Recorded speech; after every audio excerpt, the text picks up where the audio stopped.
company. Ordinarily, two's company. But contrarily, we disagree, no matter what it happens to be. You're the perverse one.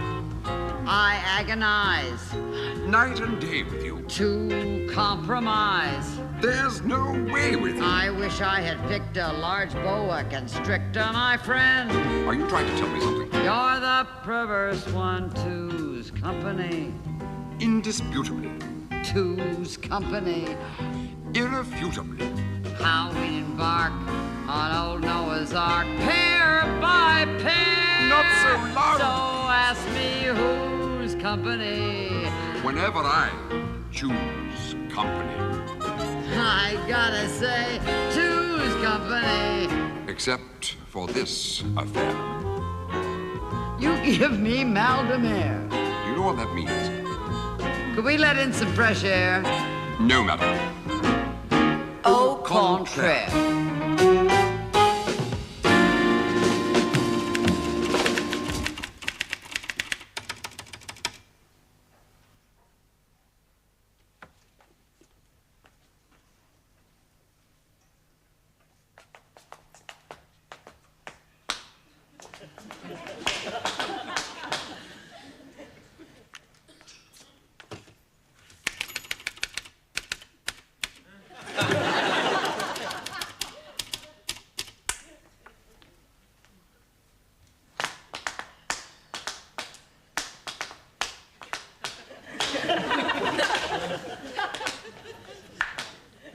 Got my mother to blame for this, Robert.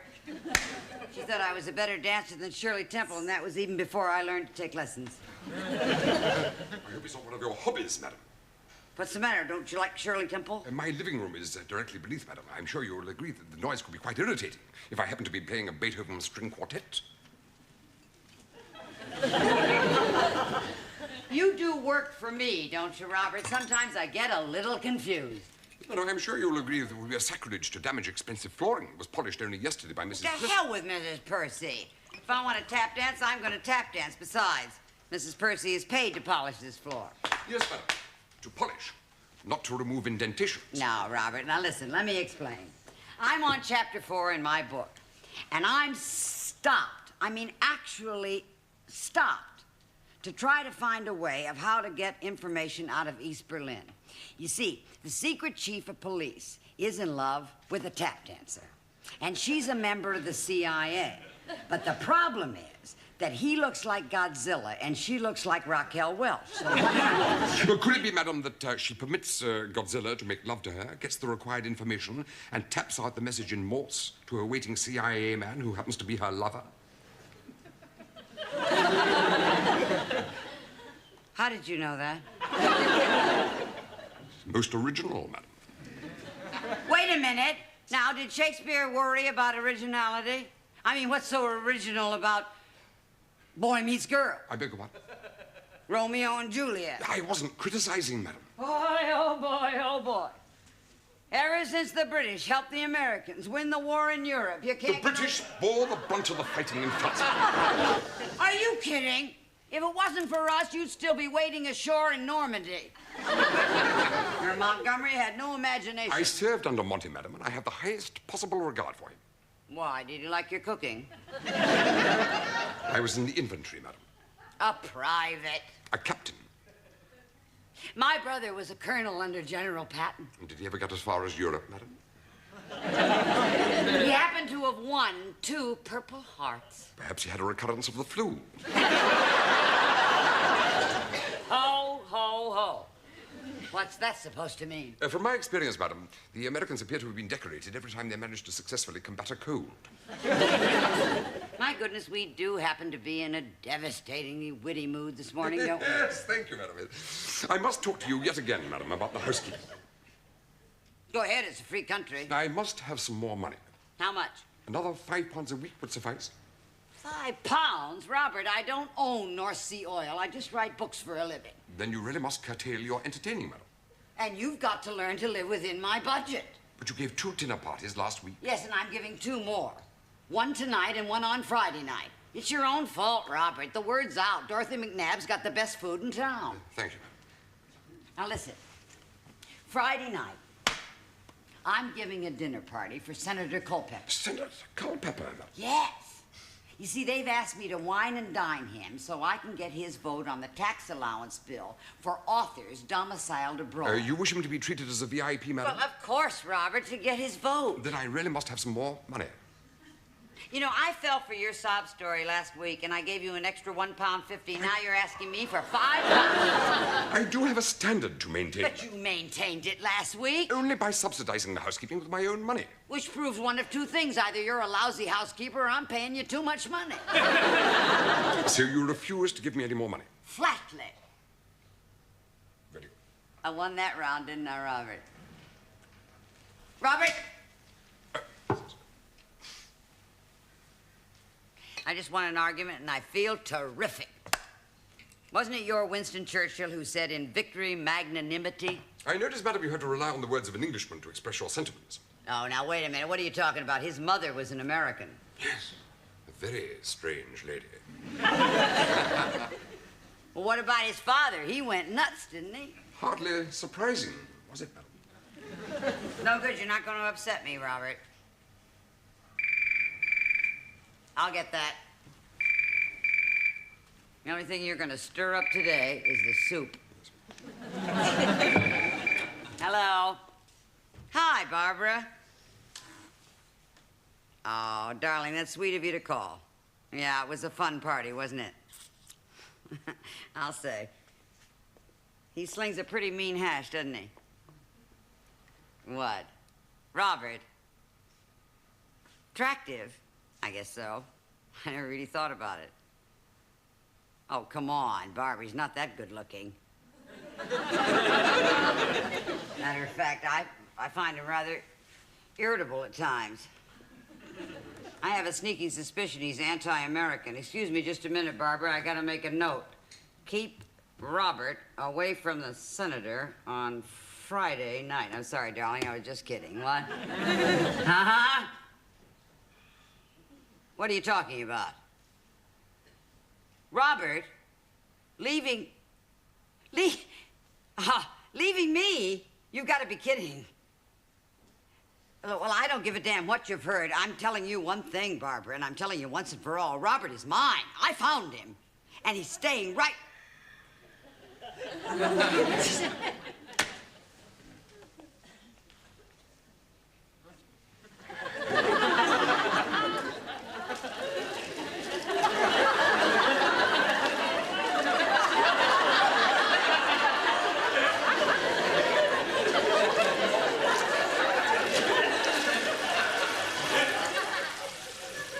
Have you got a moment, Robert?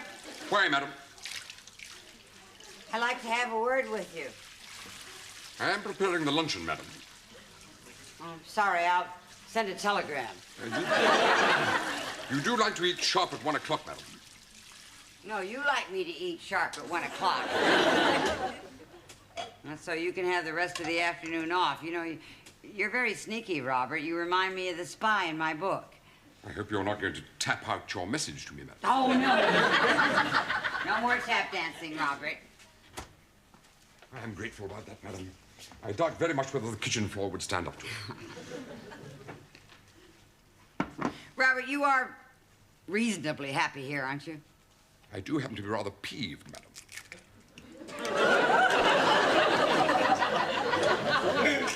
Well, I've been thinking it over, and I'm perfectly willing to give you an extra £1.50 this week. I used that amount in shoe leather, madam, doing your shopping. But, Robert, if I keep opening my purse to you, you'll never be able to learn to live within my budget. I do have a reputation to be considered, madam. For cunning sauces, Robert, to hide the cheaper cuts. This is not Joe's calf, madam. But it's not the Savoy either. Perhaps you'd care to inspect my books, madam. Why, do you cook those too? I feel it only fair to tell you, madam, that I have had 2 or 3 offers from your friends. Robert! You turned them down, didn't you? It may have escaped your notice, madam, but I'm still here. And this little souffle of an argument is not going to give you second thoughts, now is it? I am not one to run away from a battle, madam. Thank you, Robert. You know, Barbara was right. You are good-looking when you smile. I shall ignore that remark, madam. Why? It was a compliment. If you make a similar observation again, madam, I shall have no alternative but to hand in my notice. Why? You have embarrassed me. But why? I simply said Our that relationship can only possibly exist, madam, if it's kept on a business-like footing. In future, I must ask you to control your feelings. Control my feelings, Robert. All I said was that you looked adorable when you smiled. I would like to continue with the luncheon if you don't mind, madam. Okay, go ahead, but be careful not to smile. I might lose control. I know it's none of my business, but what are you going to give the senator Friday night? I think something really rather dramatic, madam. Terrific. It will be. I'll see you at lunch. Okay? Moonface?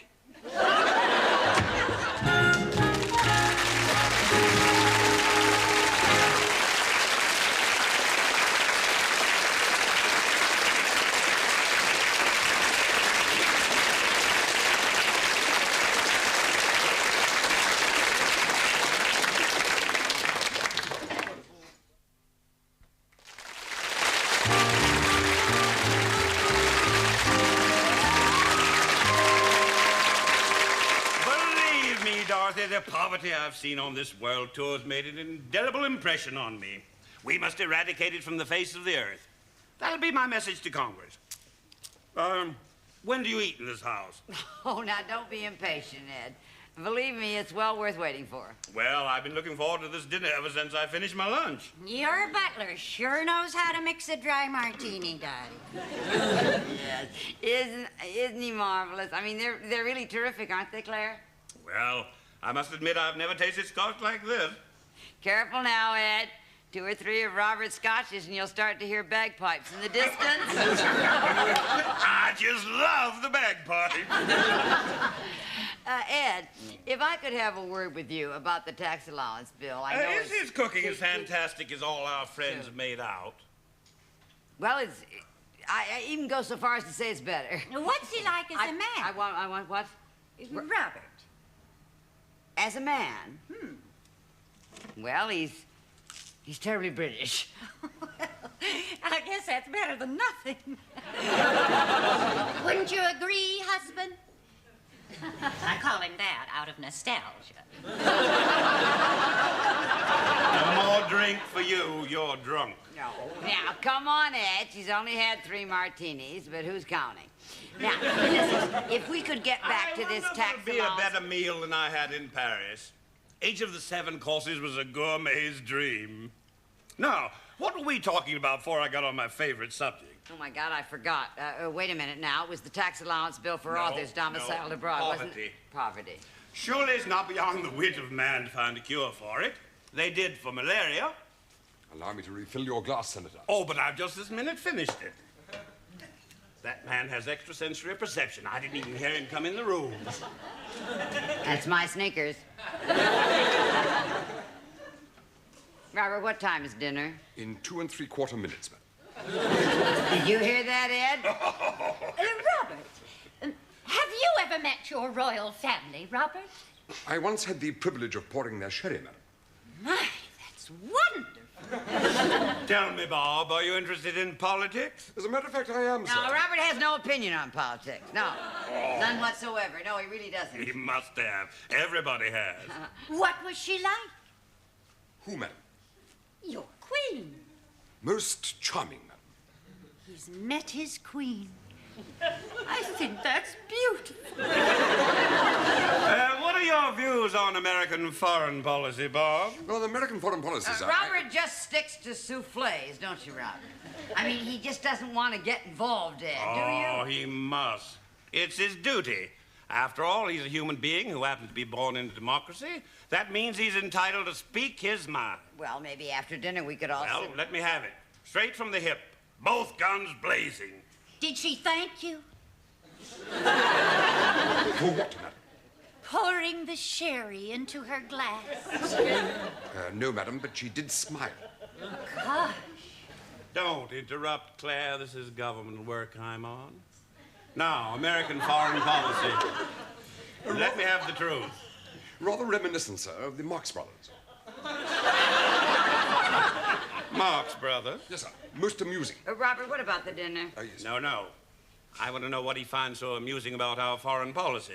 Or perhaps a particularly precocious child, sir, taking its first lessons in juggling. Up goes Cuba, Chile, Greece, and its adoring mother expects us to applaud when it drops every one of them.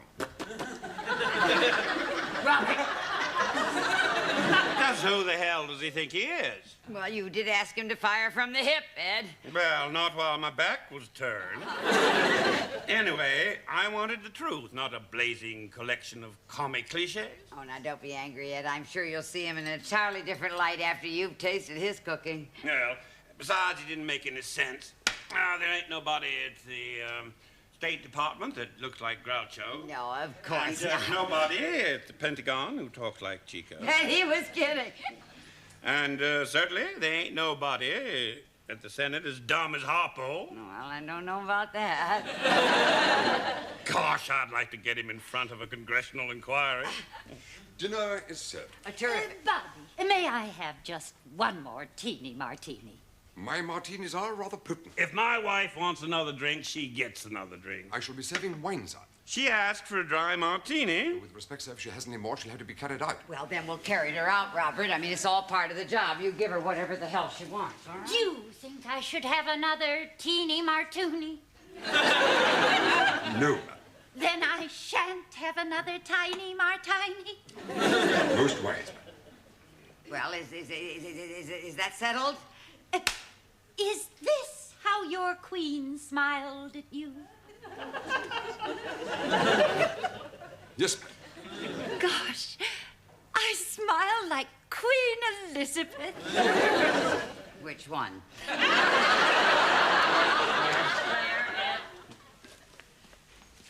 Ed, why don't you sit here to my left? Terrific. Claire, I think you'd be happier underneath.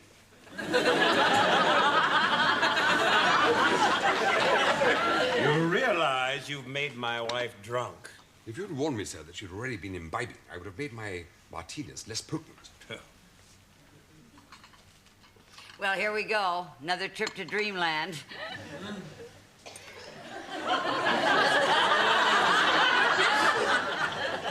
Why so little, Robert? Were you afraid of spilling it? Most of the housekeeping went towards the main course, madam. I see.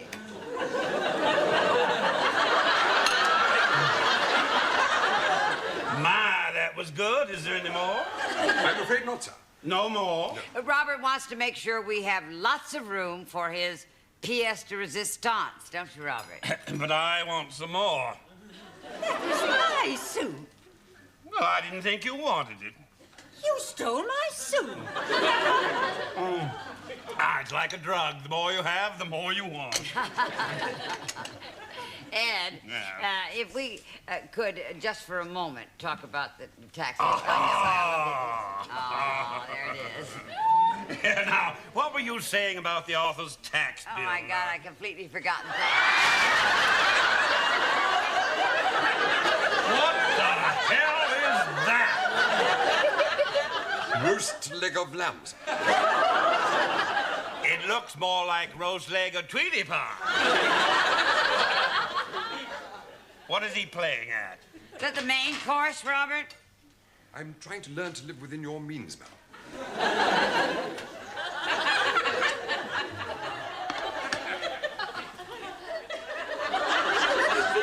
Now talk. The Russian is one potato, madam.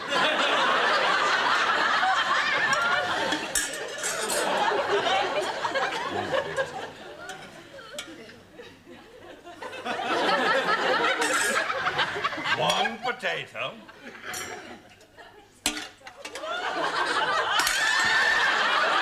Is that all I'm going to get? Oh, golly Moses, no, sir. You have one carrot, one courgette, and 8 petit pois.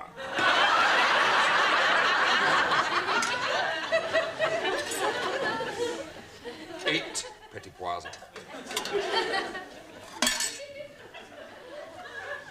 Thank you. But I'm starving! Just think, Eddie. You'll be able to tell Congress you've actually experienced poverty. Why, for the first time in your life, you'll know what you're talking about. I'm sure that Robert wants us to leave a lot of room for the dessert. I'll bet that's going to be a shocker. Rice pudding, madam. Rice pudding? I hate rice pudding. Look, Ed, let's get back to the tax vote. We might just as well. You don't expect to get my vote after rice pudding, I'm do just you? sorry about that. There is a choice, sir. Semolina pudding. I don't suppose you could swing a little fruit, could you, Robert? Much too expensive. I'm not staying here to Don't be go, insulted. Ed. 2 teaspoonfuls soup, rationed vegetables, rice pudding. My God. Too mean even to buy me an apple. Ed, Oh, wait, wake up, Claire. We're Ed, leaving. Ed, we haven't even discussed the tax vote. Maybe you could come to dinner tomorrow night and then we could start all over again. What do you intend to give us? Cheese from your mousetrap? I'm sorry. What's wrong with our marriage? Shut up, Claire. I guess that's what's wrong with your marriage. Yeah, give me my coat before she takes it out and pawns it. Ed, if you could just give me some idea of how you intend to vote, I could... I never make up my mind about the way I'm going to vote till I've heard all the arguments. I see. But one thing is for sure. Right. Your side is going to lose. Oh, my God. Rice pudding. Ed, if you just give me a minute, Ed! You're not my husband, Ed! No, madam. Eddie. And one thing more. Yes. Personally, I think authors who desert their countries ought to pay extra taxes. 1 potato. Oh, darling, surely they deserve... Ed, please don't...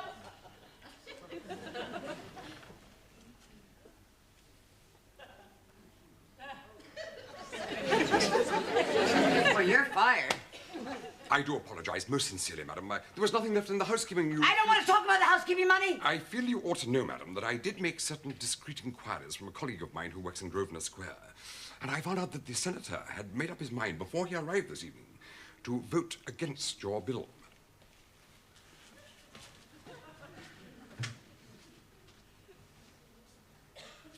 Robert!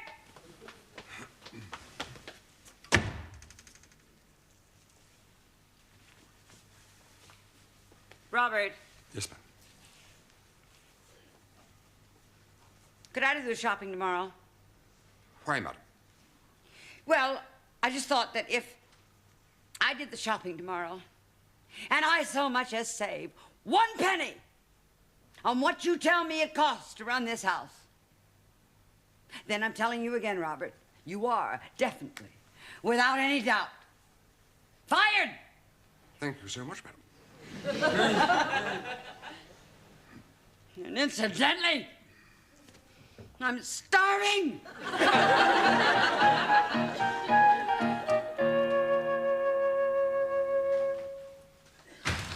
No!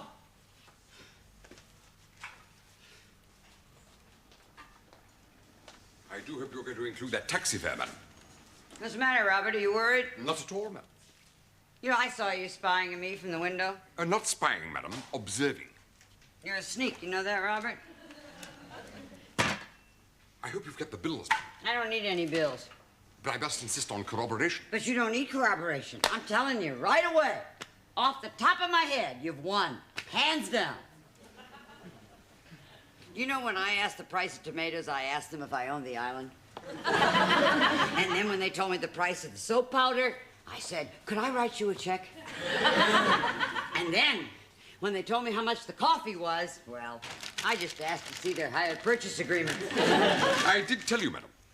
I got so frustrated, Robert, you know what I did? Just went and bought myself a new pair of shoes. And very pretty, too. Yes, aren't they nice? And I got so upset, I went and bought a phonograph record. I think you're gonna like it, Robert. Aren't you gonna apologize? For what, madam? I don't know, for being right. Take that smile off your face, please. Yes.